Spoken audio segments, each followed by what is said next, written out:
তারকেশ্বরে ৩০ ফুটের সরস্বতী। ৩রা ফেব্রুয়ারি সোমবার বিদ্যাদেবীর আরাধনা অর্থাৎ সরস্বতী পুজো স্কুল কলেজ বিভিন্ন শিক্ষা প্রতিষ্ঠান সহ বিভিন্ন ক্লাব সংগঠনের উদ্যোগে সরস্বতী পুজোর আরাধনায় মেতে উঠবে শিক্ষার্থীরা। তবে বিগত বেশ কিছু বছর ধরে তারকেশ্বরের নছিপুরে দি কিশোর সংঘ সরস্বতী পুজোর আরাধনা করে জেলায় আলোড়ন সৃষ্টি করেছে। জানা গেছে বিগত ১৫ থেকে ২০ বছর ধরে বড় প্রতিমা গড়ে এলাকায় নজির সৃষ্টি করে চলছে তারা। এবছরও ৩০ ফুটের সরস্বতী প্রতিমা গড়ে আবারও জেলায় আলোড়ন সৃষ্টি করলো। এই পুজোকে কেন্দ্র করে ইতিমধ্যে নছিপুর সিদ্ধিবাগান ফুটবল মাঠে দর্শনার্থীদের সাড়া পড়ে গেছে। পুজোকে কেন্দ্র করে বসেছে মেলা, পাশাপাশি পুজোকে কেন্দ্র করে এক সপ্তাহের মেলা ও সাংস্কৃতিক অনুষ্ঠানের আয়োজন করা হয়েছে। এই বিষয়ে ক্লাবের সম্পাদক দেবকুমার বেরা বলেন, এই বছর তাদের পুজো ৪৪তম বর্ষে পা দিতে চলেছে। এই বছর তাদের প্রতিমা ৩০ ফুটের। সেখানে অঙ্কন, সঙ্গীত, রবীন্দ্র নৃত্য প্রতিযোগিতার পাশাপাশি রক্তদান শিবির, পুতুল নাচ, হরিনাম সংকীর্তন এবং বিচিত্রা অনুষ্ঠানের আয়োজন করা হয়েছে। পাশাপাশি তিনি বলেন, নদী পবন এলাকা হওয়ায় আমরা অনেক সময়ই দুর্গাপুজোয় আনন্দ করতে পারি না, তাই দুর্গাপুজোর থেকেও বেশি আমরা সরস্বতী পুজোয় আনন্দ করে থাকি। পুজো উপলক্ষে এই কদিন গ্রামের বাড়িতে অনেক আত্মীয়রা এসে উপস্থিত হয়। পুজোর এই কদিন সকলে মিলে চুটিয়ে আনন্দ উপভোগ করি বলে তিনি জানান। পাশাপাশি তিনি সাংবাদিককে কি বললেন চলুন একবার শুনে নেওয়া যাক। হুগলির তারকেশ্বর থেকে আশিস কুমার ঘোষের রিপোর্ট, প্রথম আলোর বার্তার পর্দায়। সঙ্গে থাকুন, ভরসা রাখুন। সর্ববৃহৎ সরস্বতী পুজো কি বলবেন? এটা আমাদের অনেক খুশির খবর, আনন্দের খবর।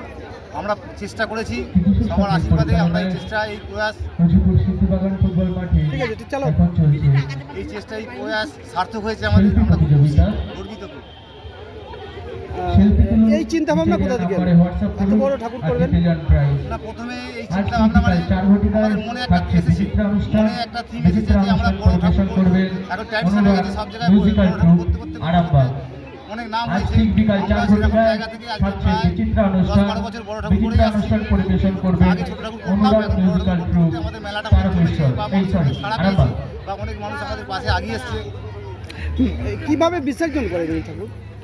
এটা আমরা এই পাশে পুকুর আছে, পুকুর থেকে মোটর ফিট করা হয়। মায়ের মাথায় প্রথমে প্রতিষ্ঠাতা পুকুরে ৩ কলসি জল ঢালা হয়, তারপরে ওই মোটর দিয়ে মাটিকে ধোয়া হয়, তারপর খড়টাকে কেটে কেটে নামানো।